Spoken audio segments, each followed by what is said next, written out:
Une soirée hilarante au théâtre, c'est ce que propose la troupe du théâtre amateur de Prangin avec son prochain spectacle Théâtre sans animaux, une pièce de Jean-Michel Ribes jouée du 3 au 19 novembre à Prangin. Là, si j'ai choisi Jean-Michel Ribes, c'est déjà pour détendre, ça va, toute la journée, à la télé, à la radio, on entend des choses qui ne font pas vraiment rire. Si au moins un soir, on se dit, moi je vais me délasser, je vais surtout pas être intelligent, je vais m'installer et puis je vais essayer de pas forcément comprendre, mais d'accepter. Un théâtre qui ouvre les voies du non-sens pour mieux nous faire sentir l'absurdité d'une autre. Derrière le rire, 8 scénettes nous font naviguer à travers l'incapacité de l'homme à s'entendre avec ses semblables, partagée entre la mélancolie d'une animalité perdue et la bestialité brute que l'évolution ne lui a pas ôtée. Je prends un exemple, il y a une scène, le père et la fille, le père ne reconnaît pas sa fille parce qu'on traite de l'Alzheimer. C'est pas un sujet très facile d'humour, de gag, et pourtant il y en a. Jean-Michel Ribes a écrit une situation et les mots font que ça entraîne le sourire, voire le rire, et tant mieux parce que c'est bien aussi de rire de ces choses-là. Et comme ça, chaque scène a son gag, a sa situation burlesque, mais surtout complètement décalé. Il sert à quoi cet absurde alors ? À distraire, à nous interroger, à savoir si on a bien compris notre quotidien. Et puis, voilà, c'est le plaisir. Ça pourrait m'arriver, et si ça m'arrivait, comment je réagirais ? Donc si on se pose cette question, c'est que ça marche. Vous n'aviez pas avoué que vous vouliez être un goéland.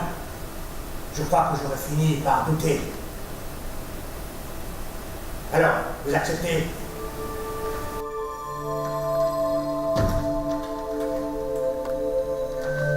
J'en meurs d'envie. Alors ça s'est fait progressivement. D'abord, le metteur en scène nous a fait découvrir les textes. Il nous a fait faire tout un tas d'exercices de lecture afin qu'on saisisse le sens des mots. Parce que dans les textes de Jean-Michel Ribes, je dirais, chaque mot pèse, chaque mot a son importance. Et le fait de le dire d'une certaine façon va donner aussi une certaine tonalité à la pièce. Puis de là, on a commencé à travailler, je dirais, en entrant dans les personnages. Amateur, ça veut dire aimer l'art. Voilà. Donc on aime l'art, donc on est des passionnés. Parce que monter sur un plateau, il faut être passionné. Je me suis dit, la garce, elle nous tient. 800 personnes, devant elle, coincées dans leur fauteuil. Elle nous a bloqué les aiguilles. Un réjouissant feu d'artifice où les répliques fusent et les tableaux s'enchaînent. Véritable bête de scène imperturbable, les comédiens s'enflamment et montrent que notre vie n'a aucun sens. Une fête du coq à l'âne hilarante et surréaliste. Quel est l'animal que vous avez trouvé ? L'animal que j'ai trouvé dans le théâtre des animaux, je dirais peut-être le pingouin.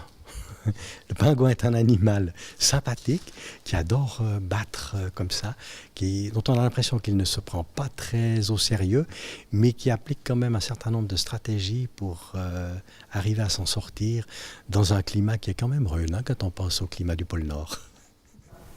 Retrouver la mer, c'est-à-dire retrouver ta mère. Notre mère.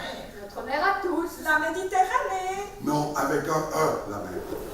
En essayant de se rappeler. Regarde, tu vois, comme ça revient. Tu sens comment on devient superficiel, tu sens. Pas beaucoup. Mais un peu.